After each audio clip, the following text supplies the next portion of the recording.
Bonjour et bienvenue à ce nouveau tutoriel. Comment nous allons découvrir ensemble l'interface de After Effects. Alors, le logiciel d'After Effects peut sembler un peu sombre, macabre, difficile à contrôler, mais lorsqu'on se connaît avec les explications que je vais vous donner aujourd'hui, ça devrait être beaucoup plus simple. Alors, je l'espère. Alors, premièrement, je vais commencer par vous identifier les différentes zones de travail. Ici, il y a premièrement la zone projet, où on va mettre tous nos fichiers, comme par exemple qui va être un peu similaire à l'explorateur Windows ou au Finder dans Mac. On va pouvoir organiser nos fichiers là. Ici, on a le visualisateur pour nos animations. Tout notre travail qui est accompli, on va le voir écrit là. Et finalement, la timeline, une autre zone principale du logiciel, qui nous permet d'organiser dans le temps nos images, vidéos et autres. Ici, on voit des fenêtres auxiliaires qui nous sont possibles d'utiliser et d'utiliser. Je vais y revenir plus tard au cours du tutoriel. La découverte du panneau de projet. Le panneau de projet nous permet de voir tous nos fichiers importés. Dans celui-ci, on peut y mettre tout type de fichiers, Word, PDF, tout fichier gérable et ingérable par After Effects. Alors, pour justement importer ces fichiers-là, il y a plusieurs façons de faire. On peut aller dans Fichier, Importer, Fichier. Ensuite, il va y avoir une fenêtre qui va s'ouvrir, ou encore par double-clic dans la fenêtre. Alors, pour vous montrer un exemple de comment faire dans le projet, on clique sur le fichier, on fait ouvrir, voilà, il s'importe dans notre fenêtre projet. Ici, on peut voir les types de fichiers, la grandeur, la durée aussi, 3035 et 17 frames, le type, le nombre de hertz, le kilohertz seconde, le nombre de bits et le format stéréo. Alors ça nous donne les détails. Lorsqu'on va générer nos vidéos à la fin, ça va pouvoir être utile de les trouver justement. Conseil que je peux vous donner, si vous avez d'autres formats que le format MP3 pour vos fichiers audio dans After Effects, utilisez-le.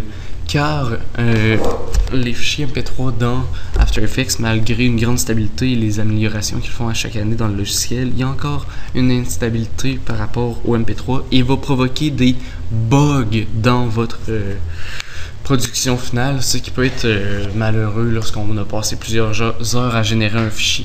Alors, utilisez des WMA, etc. Tout ce qui peut bien se lire autre que MP3. Allons chercher un autre fichier, un fichier vidéo, pour vous donner un exemple de ce qu'il est possible de voir dans le visualisateur. Je vais prendre quelque chose au hasard, disons là-dedans, voilà, Riot Gear, Ink Drop, Flow, voilà, ça va être plus explicite pour vous. Voilà, le fichier est importé. Alors, ici, on a le type de fichier .move, QuickTime, la durée, le format de l'image. Alors, c'est du 606 par 480, c'est pas gros. Et finalement, le format, c'est du H.264, 264, pardon. Il est possible de renommer ces fichiers-là sans interagir avec le nom officiel du fichier dans l'explorateur Windows. Ça, on peut le faire en pesant sur Enter, et pour que ça soit justement plus explicite pour nous et qu'on comprenne mieux, on le renomme par exemple jet d'encre. Jet d'encre. Comme ça, je comprends que c'est un jet d'encre, cette vidéo-là. Et cette chanson-là, disons Adam Lambert, c'est Adam Lambert chanson. Disons que une petite faute de frappe, corrigeons. Voilà. Là, je sais que c'est justement la chanson d'Adam Lambert. Quelque chose qui est très important dans After Effects, et je ne pourrai jamais assez l'expliquer et le répéter, l'organisation. Lorsque vous allez faire des gros projets qui dureront des minutes, même des heures peut-être, si vous êtes un grand programmeur d'animation, un grand animateur, c'est organiser vos fichiers. Vous allez perdre sinon. Si vous avez des fichiers photos qui se nomment IMG 008 ou quoi que ce soit du genre, renommez-les et lorsque vous allez fermer votre projet et vous allez remodifier pour plus tard à cause d'un client ou peu importe, pour vous-même, vous allez vous retrouver tellement plus facilement là, et commencer à le faire tout de suite à part. Et comme ça, vous allez tout de suite prendre la bonne habitude de le faire. Alors, pour mieux nous organiser encore, on peut justement créer des fichiers, soit en allant cliquer sur le petit dossier ici, Create a New Folder, ou en faisant clic droit, Nouveau dossier. On va les identifier comme ils se doivent. Ils se doivent. Je vais mettre musique. Je vais venir mettre dans chacun des bons dossiers justement le type de fichier selon son nom. Je vais toutes les glisser dans source. Ensuite, je vais pouvoir déplier cela. On voit présentement, c'est un peu stupide, idiot. J'ai juste 2 fichiers, je les ai mis dans des dossiers. Mais lorsque, comme je vous l'ai dit, quand vous allez avoir des plus gros travail à faire, ça va être utile de les avoir bien classés. Alors maintenant, pour créer une composition à partir d'une image, par exemple, pour que ça soit le même format, on fait juste prendre la vidéo et la glisser justement dans le visualisateur. Ensuite, je sors ma composition de ma section vidéo alors que c'est pas là que je veux l'avoir. Je vais appeler cette composition tout simplement composition en pesant sur Enter. Je vais zoomer pour mieux la voir. On peut justement modifier la zone de vue en voyant avec les pourcentages ici. C'est automatique. Alors voilà, je vais venir glisser la chanson pour expliquer plus tard quelque chose. Alors ici présentement j'ai mon animation qu'on voit dans le visualisateur.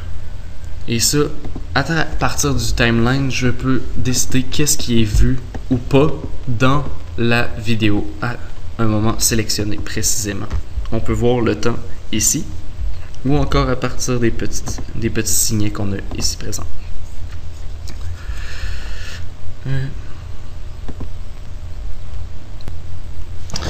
Alors voilà. Vous pouvez naviguer avec le petit signet jaune à travers la composition en voyant en temps réel l'image. Pour maintenant générer cette image-là et la voir, en fait, qu'est-ce que l'animation donne pour de vrai. Vous devez générer image par image. After Effects va générer image par image avec un calcul votre animation, votre résultat final en fait. Ça, pour lui dire de générer ces images, vous devez cliquer sur le petit play ici. Vous allez voir, ça va être marqué RAM Preview ou sinon Prévu RAM. Alors voilà, on clique. On peut voir combien d'images est rendu sur le total de toutes vos images. On peut voir aussi la vidéo qui avance au ralenti parce que bien sûr c'est pas en temps réel. Ça le sera après lorsque les images vont être finies de créer. Et l'avancement de la petite barre verte qu'on voit ici en fait c'est à quel point dans la vidéo il est rendu à créer les images. D'accord? Tout ce qui est vert c'est ce qui a été créé. Alors, le son va s'activer en même temps lorsqu'on va faire un autre clic pour stopper la vidéo. Vous allez pouvoir entendre.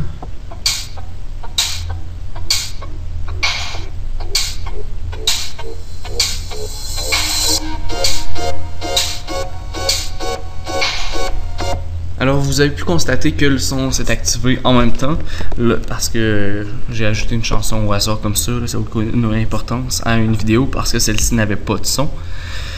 Alors maintenant, on voit que la vidéo s'est créée.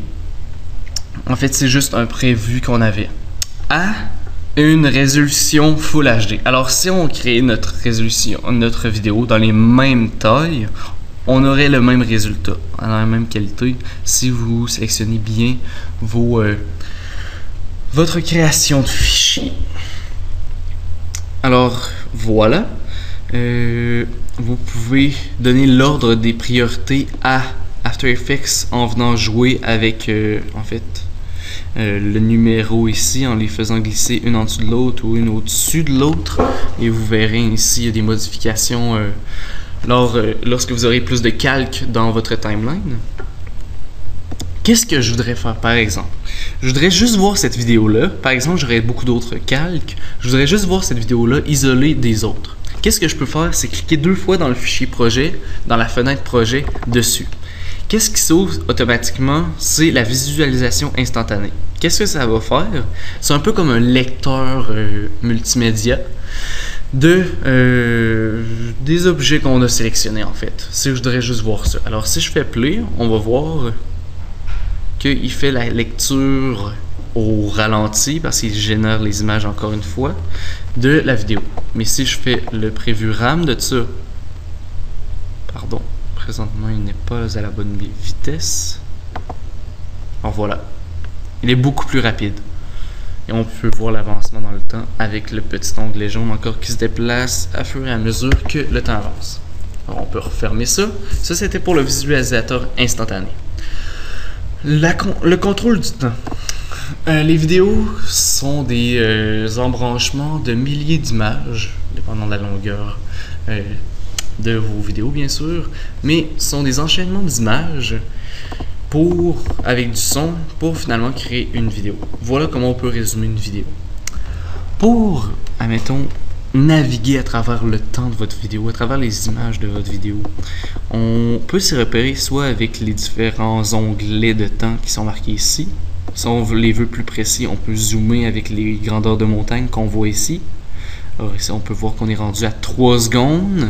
À 3 secondes et 10 images, 3 secondes et 20 images, et finalement 3 secondes et 24 images. Parce que... non, pardon. 3 secondes et 30 images ici. Parce qu'on peut voir que notre vidéo, c'est du 29,97 images par seconde. On peut l'arrondir à 30 images par seconde. Alors, il y a cette façon-là de naviguer à travers les secondes et les images, mais aussi en faisant CTRL-clic sur le temps qu'on voit ici, on peut naviguer juste à travers le temps d'image. Alors, par exemple, je dis, OK, là, il faut que je fasse une modification à l'image 98 parce que la transition avec l'image 99 et 100 s'ensuit mal. Je me déplace jusqu'à l'image 98, soit avec les petits clics ici qui vont nous permettre d'avancer ou de reculer, ou encore avec page précédente et suivante sur votre clavier. Alors comme ça, vous allez pouvoir avancer une image à la fois. Alors comme ça vous permet d'analyser la scène et de faire les modifications opportunes. Lorsque vous avez besoin de naviguer à travers l'univers du visualisateur, il y a 3 objets qui s'offrent à vous. Ici, en fait, vous avez tous ces objets-là qui peuvent venir importer à la fin de votre vidéo pour les modifications de texte, typographique, vidéo, graphique, etc. Mais pour l'instant, je vais juste en analyser 3 avec vous. Les autres, je les verrai au cours des autres tutoriels. Alors, les 3 qui peuvent s'avérer utiles sont l'outil de sélection qui va nous sélectionner les vidéos et on va pouvoir les déplacer dans l'espace 2D de notre univers. 3D si on fait des calques 3D, et ça vous verrez mieux comment l'utiliser dans le 3e tutoriel que je vais faire qui va s'intituler justement, qui va porter sur la création d'univers 3D, qui n'est pas à manquer parce que ça peut être très utile et très bon de faire des montages 3D dans After Effects. Ça nous donne beaucoup de possibilités et de champs d'action. Ensuite, la petite main, soit par raccourci en appuyant sur N comme nous le montre la parenthèse qui nous montre la lettre sur laquelle on peut peser pour la sélectionner, comme avec l'outil de sélection c'est V, alors on pèse sur V, pour la petite main c'est H et pour le zoom c'est Z, j'imagine, c'est bien ça. Alors Z. Alors si on y va avec H, ça nous permet de voir notre univers 3D, 2D sans modifier la visualisation qu'on a dans le visualisateur de notre vidéo. Et finalement le zoom, c'est pour faire c'est pour zoomer justement sur des sélections que nous faisons. Si on veut faire un zoom out, on tient Alt et on clique à nouveau sur la vidéo. Alors voilà, je vais juste me restituer. Maintenant, performance d'affichage. Des fois, quand on a des grosses images, présentement je travaille avec une petite image, alors c'est moins difficile, mais avec des grosses images, il peut être difficile par notre ordi de gérer justement toutes les informations qui circulent à travers la carte mère jusqu'à notre écran pour générer l'image. Alors, pour faciliter la tâche de notre ordi, on peut modifier les options d'affichage pour que qu'il y ait moins de pixels à gérer. Soit en passant par plein écran, la qualité full résolution, à moitié résolution, à un tiers de résolution et un quart de résolution. Alors, je vais vous montrer une différence. Présentement, on est à full, comme ça l'indique ici. On passe à un quart. Vous voyez que tout vient de se pixeliser. Alors, on vient de perdre un grand nombre. On vient de perdre le 3/4 des pixels que j'avais avant. Et il en reste juste un quart. Si je ferais une prévisualisation RAM, le rendu va être extrêmement rapide parce que il y a beaucoup moins de pixels à gérer, justement, à la seconde. Comme ça, si vous avez des grandes animations qui demandent beaucoup de fichiers à gérer en même temps par After Effects, il pourrait être intéressant de justement le mettre à un quart. Si vous voulez zoomer out de tout ça, vous pouvez aussi le faire par l'outil de sélection ici. Voilà. Maintenant, une dernière chose avant de vous quitter.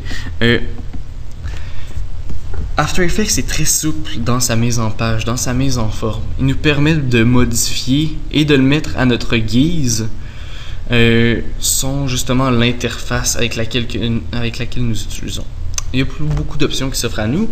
Dépendant de nos réalisations et ce qu'on veut accomplir, on peut modifier justement cette interface pour qu'elle nous soit plus appropriée et plus intéressante. Alors, par exemple, que je voudrais faire de la typographie. Il serait utile d'avoir la fenêtre caractère et paragraphe ouverte parce qu'on on s'en servirait souvent. Alors, si je voudrais, à place de l'avoir en petit, je pourrais la déplacer à une autre place. Je pourrais présentement venir la jumeler et la mettre à côté de ma fenêtre projet. Alors, j'aurais beaucoup de place pour voir. Ou pour qu'elle soit plus accessible rapidement, juste la mettre à côté de ma fenêtre de visualisation. Et ensuite, je viens jumeler à ça en m'assurant que la zone sélectionnée est bien en violet. Et je relâche après en l'associant à la bonne place que je veux la mettre. Comment on fait pour bouger les choses? C'est très simple. On clique sur, par exemple, paragraphe et ensuite, on vient situer à la place où on veut. Par exemple, je voudrais le rajouter à info parmi les autres options. Je viens de glisser jusqu'à temps que la zone mauve. Jusqu'à temps que la zone sélectionnée soit mauve. Et voilà. Alors, si je voudrais par exemple le mettre en dessous, paragraphe, ou au-dessus, je viens de sélectionner ici. Et on voit automatiquement que ça s'affiche automatiquement en dessous de ma sélection caractère. Alors, si par exemple vous créez un univers que vous aimez beaucoup, que vous réjouissez d'utiliser, il est possible avec After Effects de le sauvegarder en fait.